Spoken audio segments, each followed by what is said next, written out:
If you're a new iPhone owner, you should know that its weak spot is still the battery, which remains a bit delicate. But don't worry, thanks to the new processor and the improved iOS 18 system optimization, with a few simple tips, you can keep your battery healthy for a long time. In this video, I want to show you some settings, tricks, and tips to get the most out of your iPhone. Let's start with one of the most important updates. Go to Settings, then Battery, and under the Charging section, you'll find the charging limit. Here, you can choose whether to limit charging to 80% or go all the way to 100%. As you might already know, charging your battery to 100% can wear it out faster, which is why Apple smartly introduced this option. Ideally, setting it at 80% is best, but that might reduce your battery life throughout the day. For a good balance between battery protection and decent battery life, you could set it to 90%. Of course, you can change this setting whenever you want, depending on your needs. For example, if you know you have a busy workday or a trip ahead, you can set the limit to 100% for maximum battery life. The convenient part is that the phone will automatically return to the optimal level the next day thanks to optimized charging based on your habits. This setting already helps a lot in managing battery health, but another useful tip is to watch out for overheating, which can damage the battery.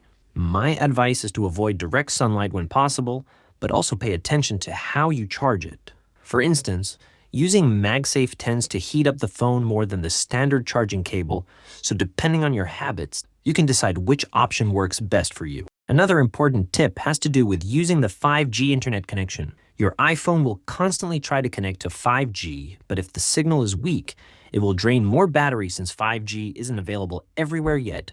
To fix this, I recommend going to Settings, Cellular Data Options, and under Voice and Data, select 5G Auto.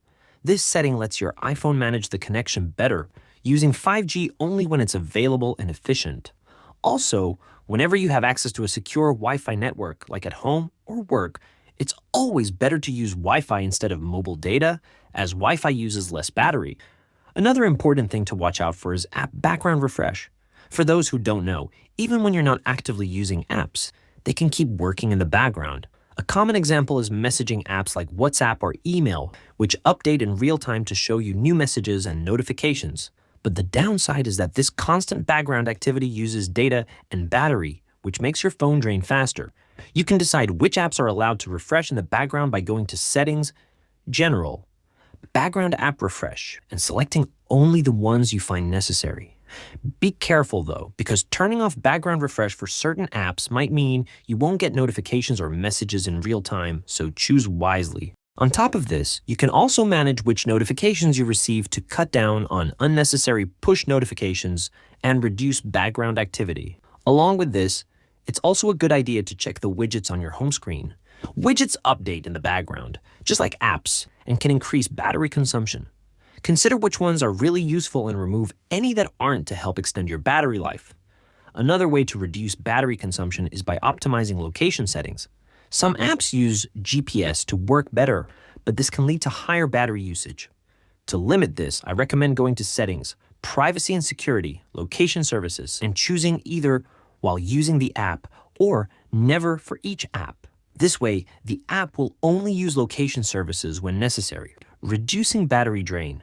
Of course, if you have an app that needs GPS always on, like a navigation or tracking app, no worries, just decide based on your needs to find the right balance between functionality and battery life. Another option is using low power mode. You might be tempted to keep it on all the time, but my suggestion is to only use it when your battery is running low or you need to make it through the day. While it helps save battery, it also limits your phone's performance and background app activities, stopping you from getting the most out of your iPhone. Lastly, two final tips that might seem obvious: brightness and dark mode.